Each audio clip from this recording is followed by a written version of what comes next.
Aggregate demand, right. मैं आपको इसको 5 टॉपिक्स के बेसिस पे करवाऊंगी। सबसे पहले हम लोग क्या देखेंगे, aggregate demand. Is that clear? कौन सा demand? Aggregate demand. After aggregate demand we people are going to take up aggregate supply. Is that clear? Aggregate supply. After this, what are we going to take up in this topic? Aggregate demand, aggregate supply. Then we are going to take up the equilibrium level of Y, Q, and N. Is that clear? What is Y, Q, and N? Again and again I am telling you, income, output, and employment. Is that clear? What is it? Income, output, and employment. Right? So, you should be clear regarding this thing. कि यहाँ पर ये macro economics का है और ये जो chapter है ये जनरली हमारी मैक्रो इकोनॉमिक्स के अदर नेम के ऊपर बेस है, that is equilibrium, determination of equilibrium level of Y, Q and N। और वो जो डिटर्मिनेशन हम लोग करते हैं वो AD और AS के बेसिस पे ही करते हैं। Is that clear? नाउ इसी के अंदर हम लोगों ने एक और टॉपिक को चेकआउट करना है, that is known as investment multiplier. Which multiplier? Investment multiplier. और इसी के साथ हमने एक और टॉपिक करना है, that is known as excess demand and deficient demand. Is that clear? Deficient demand. Now let us just try to understand. ये पांचों के पांचों टॉपिक है and all these 5 topics got to be taken up very very seriously क्योंकि ये सारे topics एक दूसरे के साथ interlinked है, right? Now let's start with the aggregate demand. Before starting with the AD बच्चे, मैं आपको एक कॉन्सेप्ट थोड़ा सा आपके साथ डिस्कशन करना चाह रही थी। आप लोगों ने माइक्रो के अंदर एक कॉन्सेप्ट पढ़ा होगा और उसको हम क्या बोलते थे? डिमांड। Is that clear? पहले हम माइक्रो इकोनॉमिक्स की डिस्कशन करते हैं। इन माइक्रो जो आपकी 11th क्लास के अंदर थी, आपने ये पढ़ा था कि 2 मार्केट फोर्सेस होती हैं। कितनी मार्केट फोर्सेस होती हैं बच्चे? Hurry up and tell me. 2। कौन कौन सी मार्केट फोर्सेस होती हैं? एक होता है डिमांड और एक होता है supply. Is that clear? What do you call it? Demand and supply. Is that clear? Demand किसका व्यू पॉइंट था? Demand was a view point of consumer. Is that clear? और सप्लाई किसका व्यू पॉइंट था? Supply was a view point of producer. Is that clear? अब याद रखना, जिस point पे डिमांड और सप्लाई दोनों मीट करती हैं उसको हम लोग क्या बोलते हैं? Equilibrium point. Is that clear? और ये दोनों जब मीट करती हैं, when both of them meet they form equilibrium price. कौन सा प्राइस डिटरमाइन करती है? Equilibrium price. ये मैं आपको माइक्रो इकोनॉमिक्स की बात बता रही हूँ।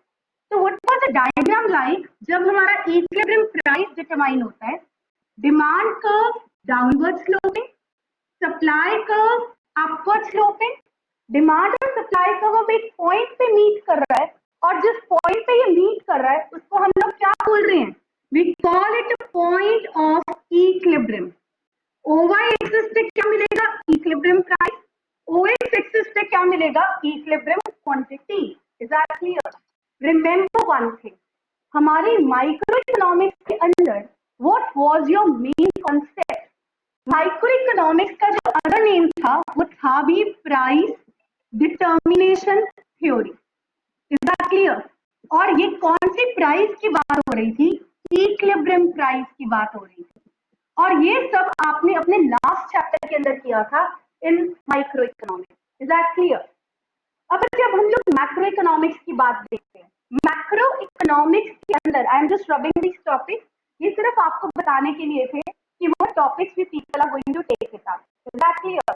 अब let's just try to understand whenever I talk about macroeconomics, macroeconomics में अब डिमांड की जगह पता है क्या लेगा? Aggregate demand. डिमांड की जगह किसने ले लेनी है? Aggregate demand. अब यहाँ पर मैक्रो इकोनॉमिक्स के अंदर जो 2 वेरिएबल्स हैं जिसको यूज कर हम लोग यहाँ पर इक्विलिब्रियम को डिटरमाइन करते हैं, they are aggregate demand, aggregate demand, और दूसरा क्या कहलाता है? Aggregate supply. Is that clear? Again यहाँ पर aggregate demand about the macro economics. बच्चे जब हम मैक्रो इकोनॉमिक्स की बात करते हैं तो मैक्रो इकोनॉमिक्स के अंदर एक एग्रीगेट डिमांड होता है और एक एग्रीगेट सप्लाई। अगर ऐसी कोई प्रॉब्लम आती है बच्चे मुझे पहले बता दिया करो so that I could actually get it rectified. So let's try to understand macroeconomic variables. Two variables आ गए और ये two variables कौन से हैं? एक है एग्रीगेट डिमांड और दूसरा कौन सा है? Aggregate supply. What is aggregate demand and what is aggregate supply अभी हम लोग डिटेल में करेंगे, पर आपके लिए what is important, aggregate demand किसके व्यू पॉइंट से है? कंज्यूमर। और एग्रीगेट सप्लाई किसके व्यू पॉइंट से है? सप्लायर। अब जहां पर ये दोनों मीट करते हैं हम उसको कौन सा पॉइंट बोलते हैं? You call it equilibrium point. which point do you call it? You call it an equilibrium point. Now but just try to understand macro economics के अंदर मैंने आपको जब इंट्रोडक्टरी चैप्टर करवाया था मैंने आपको ये भी बताया था हमारा मेन एम क्या है? Main aim is to determine equilibrium level of income, equilibrium level of y, q and n, and this is what हम लोगों ने इस टॉपिक के अंदर डिटरमाइन करना है। Is that clear? So remember this thing, जहां पर इक्विलिब्रियम होगा उसके पॉइंट पे एक्स एक्सिस पे हम लोग क्या डिटरमाइन करेंगे? y, q और n को किन दो कर्व्स के साथ? एग्रीगेट डिमांड और एग्रीगेट सप्लाई कर्व्स के साथ। Is that clear? अब बच्चे जस्ट सी टू इट, थोड़ा सा डिफरेंशिएट कर लेते हैं। डिमांड का क्या मतलब था? डिमांड में कितने कंज्यूमर्स इन्वॉल्व थे? वन कंज्यूमर या बहुत सारे consumer? Hari up and let me know. Demand के अंदर जब हम माइक्रो का कॉन्सेप्ट ले रहे थे, one, it was not one consumer, it was many consumers also, क्योंकि डिमांड के अंदर एक मार्केट डिमांड भी तो आता है, तो मार्केट डिमांड में भी तो बहुत सारे कंज्यूमर्स हो सकते हैं ना। लेकिन फर्क कहाँ पे था? यहाँ पे बहुत सारे कंज्यूमर्स भी अगर होते थे तो एक ही गुड को डिमांड कर रहे थे। Is that clear? तभी मार्केट डिमांड भी माइक्रो का कॉन्सेप्ट था, क्योंकि it is a demand for just all the goods by just one consumer in an economy. Sorry, demand of all the consumers for just one commodity in the economy. Is that clear? इसी तरह से जब हम supply देखते हैं तो supply भी सिर्फ एक ही गुड की हो रही है। Is that clear? By all the suppliers. अगर वो इंडिविजुअल है तो one firm and one product. Is that clear? लेकिन अब जब हम एग्रीगेट डिमांड की बात करते हैं, What do you mean by aggregate? Hurry up and tell me, aggregate का मतलब क्या होता है? सारे का सारा। तो यहाँ पर क्या आ जाएगा? All the goods and services. अब एक गुड नहीं है, सारे goods and services by all the consumers in an economy. जितने भी consumers हैं in an economy, उनके बारे में जब हम लोग उनकी डिमांड देखते हैं, सारे के सारे गुड्स एंड सर्विसेज की, उस डिमांड को क्या बोलते हैं? Aggregate demand. तो व्हाट इज एग्रीगेट डिमांड? दोनों में डिफरेंस पता लगा?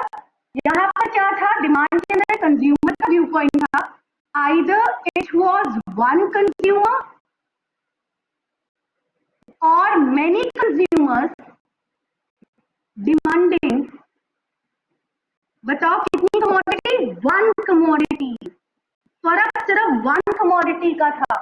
अब यहाँ पे क्या आ गया? All the consumers in the economy demanding all the goods and services. What is aggregate demand? Aggregate demand is a demand for all the goods and services by all the consumers in the market. समझ आ गया ना? Aggregation कहाँ से आ गया? सारे के सारे goods and services by all the consumers in the market is known as aggregate demand. Is that clear? सबको समझ आ गया what is aggregate demand? Hurry up and tell me. Open your mic and give me the answer. Yes or no? Everyone. Very good. Very good. Very good. First, आपको समझ आ गया क्या? Is that point clear first? Okay, let's see to it. Next point is aggregate supply. बच्चे जब हम लोग market supply की बात कर रहे हैं या माइक्रो में सप्लाई की बात कर रहे हैं तो यहाँ पे क्या था? It was supply of one commodity only. Is that clear? By either single firm or all the firms. Is that clear? क्या था? Supply of just one commodity, सिर्फ एक कमोडिटी की supply by either single firm or all the firm. Is that clear? अब can you tell me and make a difference? Aggregate supply क्या होगा? कोई बता सकता है एग्रीगेट सप्लाई क्या होगा बच्चे? एग्रीगेट सप्लाई होगा, it is the supply of all the goods and services in the market by all the producers or firms. Is that clear to all of you? What is aggregate supply? Aggregate supply का मतलब है supply of all the goods and services in the market by all the producers of the firm. अब यहाँ पर n number of goods and services को produce कर रहे हैं, वहां पर सिर्फ एक गुड प्रोड्यूस हो रही थी, यहाँ पर n number of goods and services produce हो रही हैं by all the producers in the market. Is that clear और नॉट? क्या आपको एग्रीगेट डिमांड और एग्रीगेट सप्लाई का मतलब समझ आ गया? पता लग गया कि किस तरह से एग्रीगेट डिमांड डिफरेंट है डिमांड से और किस तरह से एग्रीगेट सप्लाई डिफरेंट है सप्लाई से। क्या सबको पता लगा? आई रिपीट इट, एक बार और रिपीट कर रही हूँ क्योंकि कई बार होता है कि किसी को समझ नहीं आता, तो मैं पहले डिमांड करूंगी, फिर एग्रीगेट डिमांड बताऊंगी, फिर सप्लाई करूंगी और फिर एग्रीगेट सप्लाई बताऊंगी। रिमेंबर वन थिंग, डिमांड और सप्लाई माइक्रो का कॉन्सेप्ट है। किसका कॉन्सेप्ट है? माइक्रो का। और आपका एग्रीगेट डिमांड और एग्रीगेट सप्लाई मैक्रो का कॉन्सेप्ट है। आपको माइक्रो और मैक्रो का डिफरेंस पता है? Bigger unit and smaller unit. Is that clear? This is just one single household. This is economy as a whole. Is that clear? So let's see, demand single consumer, either one consumer होगा या many consumers होंगे, लेकिन क्या demand कर रहे होंगे? Just one commodity को, X commodity. Clear? यहाँ पर aggregate demand में अब यहाँ पर बहुत सारे consumers हैं. Do remember, there are all the consumers in the market and they are demanding all the goods and services. जितने भी n number of goods and services हैं, ये उसको डिमांड कर रहे हैं। तो जहां पर हम लोग सारी की सारी goods and services by all the consumers की डिमांड को चेकआउट करते हैं, उस डिमांड को कौन सी डिमांड बोलते हो? Aggregate demand. Is that clear? Once again, aggregate demand is a demand for all the goods and services by all the consumers in the market. Is that clear to all of you? Okay. Now, what is just try to understand. Whenever I talk about this particular point, Akansha, any problem बचे? कुछ समझ नहीं आ रहा तो मैं दोबारा से explain करूं? Hurry up and let me know. Okay. Clear. Aggregate supply. अब यहाँ पर हम लोग सप्लाई और एग्रीगेट सप्लाई को चेकआउट करेंगे। सप्लाई का व्यू पॉइंट था प्रोड्यूसर का।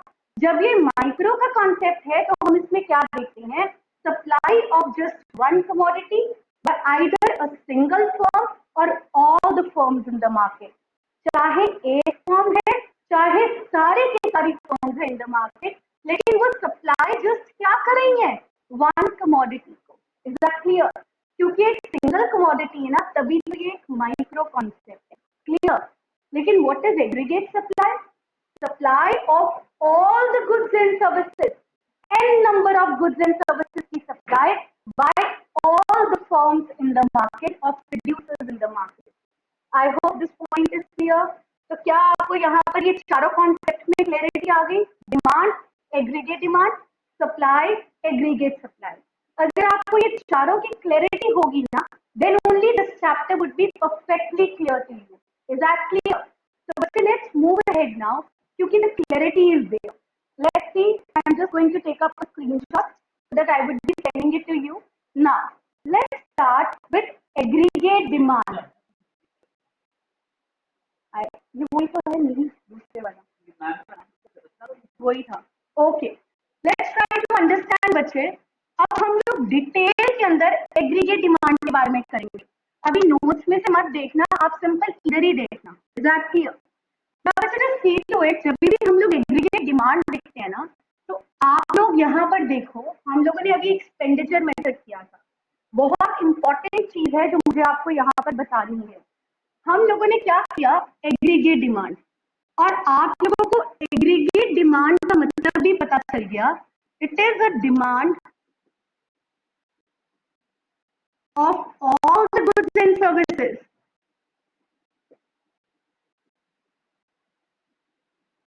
by all the consumers in an economy in one accounting year. One accounting year. और हम आप लोग हर कोई जानते हो कि अकाउंटिंग ईयर कहाँ से कहाँ तक एक्सप्रेस होता है। Accounting year starts from 1st of April to 31st of March. Now but just see to it, जब आप यहाँ पे डिमांड कर रहे हो तो डिमांड करने का क्या मतलब हो गया, हम खर्चा कर रहे हैं। खर्चा कर कर हम गुड्स एंड सर्विसेज को खरीद रहे हैं। तो एक चीज आपने याद रखनी है, डिमांड करने का मतलब एक्सपेंडिचर। क्या करना हो गया यहाँ पर, hurry up and tell me what does demand करना मीन, एक्सपेंडिचर करना, खर्चा करना। इज दैट क्लियर, यस और no, everybody clear? What does demand करना मीन हियर, डिमांड करने का मतलब होता है खर्चा करना on the goods and services, और वो खर्चा करने का क्या मतलब हो गया, expenditure on goods and services. Is that clear? तो एक बड़ा कंक्लूडिंग पॉइंट याद रखना है, aggregate demand is an expenditure aspect. कौन सा एस्पेक्ट है aggregate demand, expenditure aspect. Is that clear everybody? कौन सा एस्पेक्ट है aggregate demand, Hari up and let me know which aspect it is, expenditure. Expenditure का मतलब खर्चा करने वाला। जब आप कंज्यूम करोगे तब भी खर्चा करते हैं, वेरी गुड। जब कंज्यूम करते हैं तब भी खर्चा करते हैं, जब हम इन्वेस्टमेंट करते हैं तब भी खर्चा करते हैं, अगर हम एक्सपोर्ट्स के ऊपर खर्चा करते हैं तो भी खर्चा कर रहे हैं, गवर्नमेंट रोड के ऊपर, डैम्स के ऊपर, ब्रिजेस को बनाने में खर्चा करती है, वो भी तो एक गवर्नमेंट की डिमांड ही करना हो गया। Is that clear? तो जब भी आप एक्सपेंडिचर की बात देखते हो तो हम यहाँ पर कितनी तरह का एक्सपेंडिचर देखेंगे, सी टू इट, ध्यान से देखना। सी आई एक्स माइनस एम, क्या ये कुछ पहले वाले टॉपिक जैसा नहीं है जो हम लोगों ने एक्सपेंडिचर मेथड किया था? यस और नो? एक्सपेंडिचर आप लोग कहाँ कहाँ पे करते हो, C. What does C means, consumption expenditure. What does C means, consumption expenditure, goods and services के ऊपर खर्चा। रिमेंबर, कंजम्पशन एक्सपेंडिचर दो पार्ट में डिवाइडेड होता है। एक, हम लोग जो खर्चा कर रहे हैं, that is private final consumption expenditure. Clear? Now B कर कर it is government final consumption expenditure. Clear और not?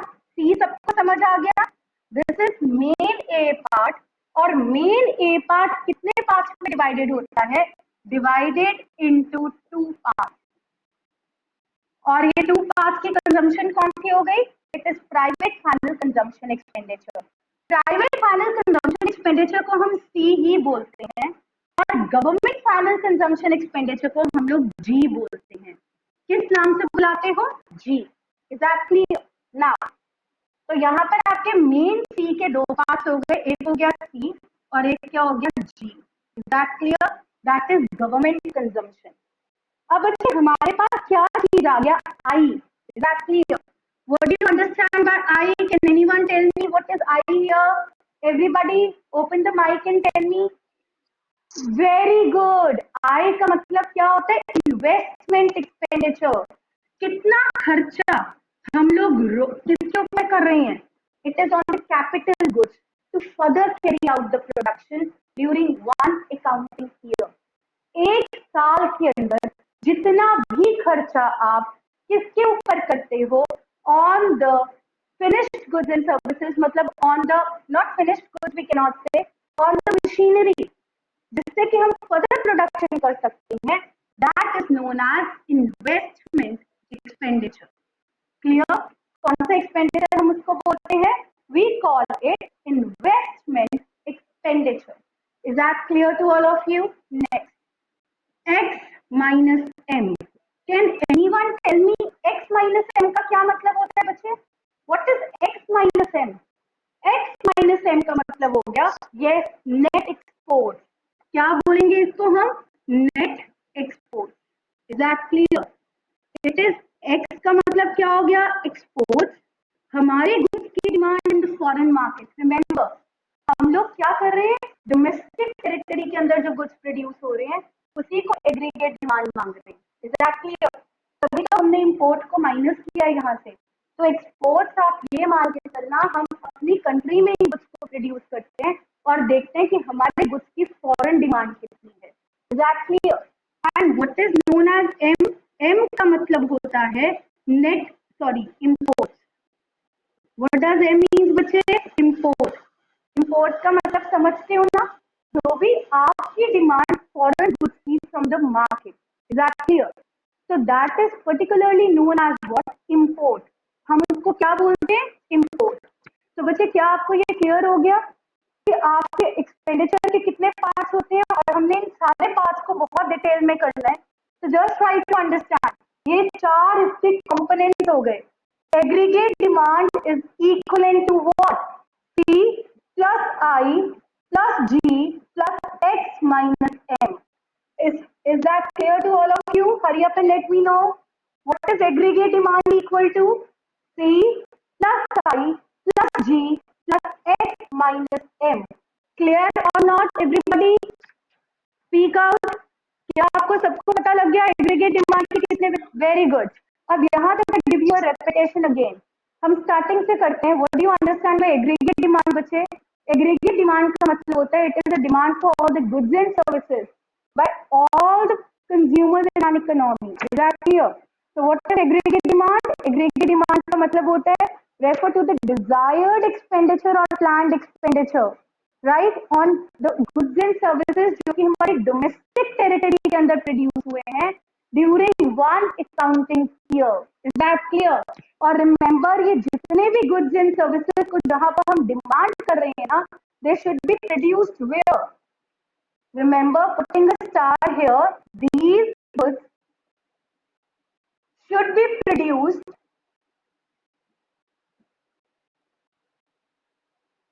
within the domestic territory of a country.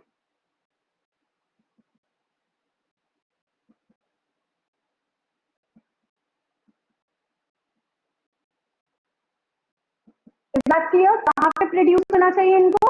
Domestic territory of a country. अब नोट्स की स्टार्टिंग में देखो, it would be clear to all of you. अभी मैंने आपको ये क्लासिकल मॉडर्न व्यू पॉइंट छुड़वाऊंगी. पहले आप लोग सिर्फ इतना सा देखो, फर्स्ट सेक्शन याद कर रहे हैं. एग्रीगेट डिमांड का क्या मतलब होता है बच्चे? It is the expenditure incurred by the producer on the domestically produced goods and services. जो भी हम लोग परचेजेस करते हैं of the domestically produced goods and services during one accounting year.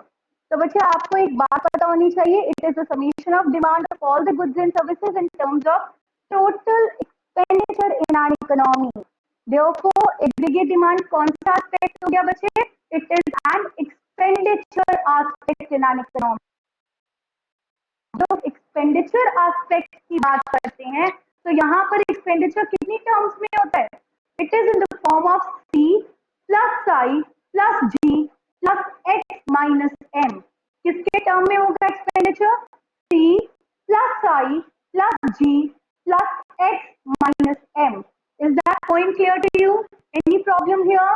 क्या ये पॉइंट सबको क्लियर हो गया? ना बच्चे जस्ट ट्राई टू अंडरस्टैंड थोड़ा सा. आप लोगों ने एक टर्म मैंने आपको बताया था, एक होती है क्लोज्ड इकोनॉमी, एक होती है open economy. Do you remember और नॉट? क्लोज्ड इकोनॉमी और एक होती है open economy. Is that clear? Open economy का मतलब where we have trade relations with the rest of the world. Try to understand. If this point is perfectly clear to you, let's move ahead with the next point. And which is the next point that we people are going to take up.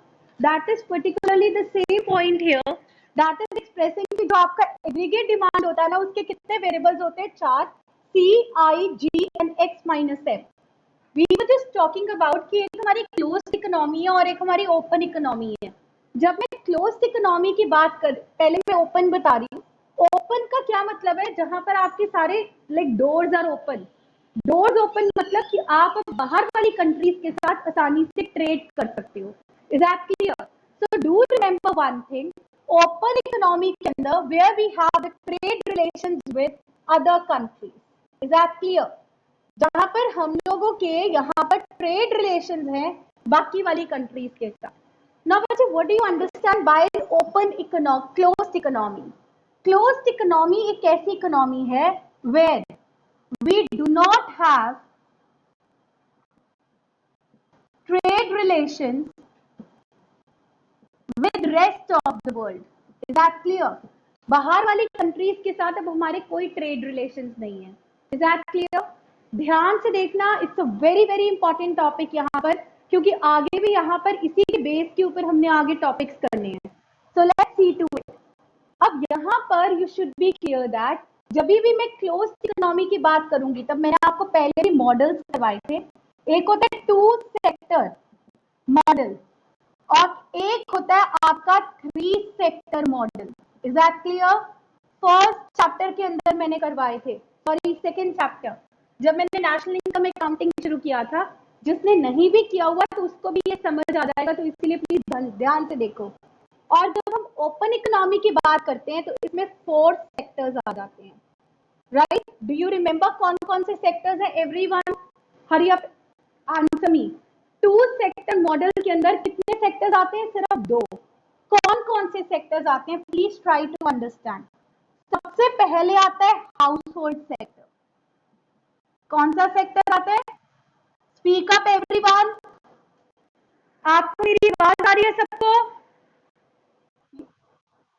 या very good. एक आता है house hold sector और दूसरा sector कौन सा आता है बच्चे? दूसरा सेक्टर जो आप लोगों के पास आता है that is particularly known as what? It is known as a production sector, और जिसको हम लोग यहाँ पर प्रोडक्शन प्रोड्यूसर सेक्टर भी बोलते हैं.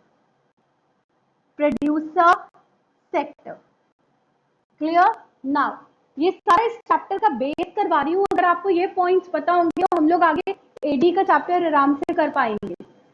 थ्री सेक्टर्स के अंदर, थ्री सेक्टर मॉडल के अंदर अब कितने सेक्टर्स आते हैं? 3 आ जाते हैं, क्योंकि नाम ही थ्री सेक्टर है. सबसे पहले तो देखो हाउस होल्ड सेक्टर आ जाएगा. Is that clear? बी कर यहाँ पर प्रोड्यूसर सेक्टर आ जाएगा. राइट? प्रोड्यूसर सेक्टर के बाद सी कर अब यहाँ पर गवर्नमेंट सेक्टर भी आ जाएगा. कौन सा सेक्टर आ जाएगा? Everyone speak out. Government sector. Which sector is going to come now? Government sector. Very good. Now let's see the fourth sector model.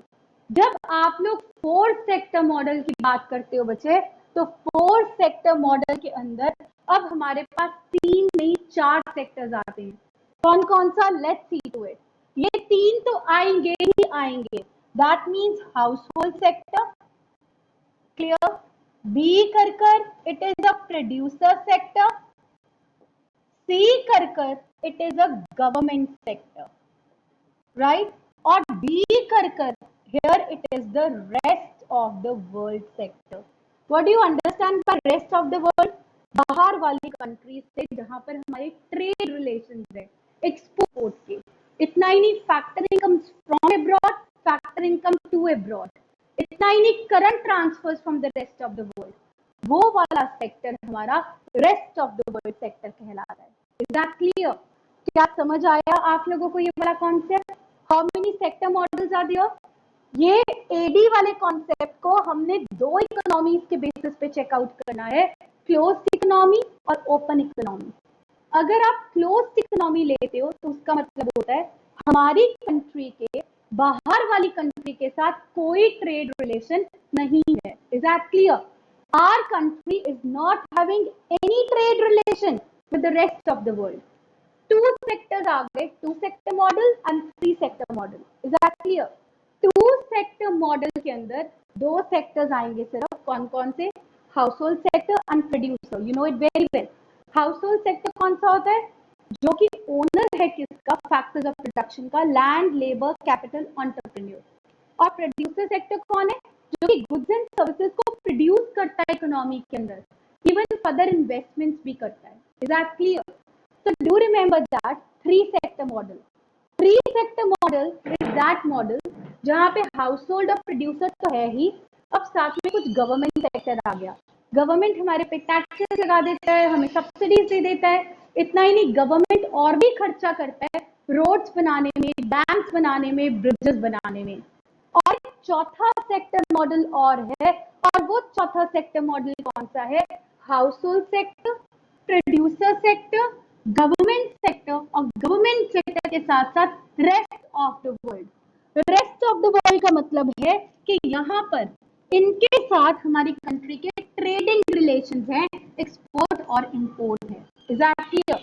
तो just try to remember one thing, जब आपके पास यहाँ पर कौन सा मॉडल आता है, जब हम कहते हैं कि एडी के 4 कंपोनेंट्स है, कौन कौन से, सी, आई, जी, एक्स माइनस एम। आइडेंटिफाई करो ये कौन सा मॉडल होगा, 2 सेक्टर मॉडल, 3 सेक्टर मॉडल या 4 सेक्टर मॉडल। हरी अप आंसर मी। देखो यहाँ पर सी हाउसहोल्ड सेक्टर, राइट, आई प्रोड्यूसर सेक्टर, जी गवर्नमेंट सेक्टर, और गवर्नमेंट कुछ सेक्शन इन्वेस्टमेंट का भी करता है, और रेस्ट ऑफ द वर्ल्ड से रिलेटेड कौन सा सेक्टर आ गया, एक्स माइनस एम। तो जब एडी के हम 4 कंपोनेंट करते हैं तो कौन सा सेक्टर आता है, हरी अप एंड स्पीक आउट, जल्दी से बोलो सारे। जब एग्रीगेट डिमांड के, वेरी गुड, ओपन इकोनॉमी, और कौन सा मॉडल आ गया, 4 sector model. Is that clear? क्या बोलेंगे हम इसको, 4 sector model. Clear? Open economy clear? Now अगर आपके पास क्लोज्ड इकोनॉमी है तो कौन से आएंगे, ध्यान से देखना, C प्लस आई प्लस जी आ जाएगा, लेकिन फिर ये क्लोज्ड इकोनॉमी तो रहेगा, लेकिन क्लोज्ड इकोनॉमी के अंदर 3 सेक्टर मॉडल। कौन सा मॉडल, 3 सेक्टर मॉडल। क्लियर?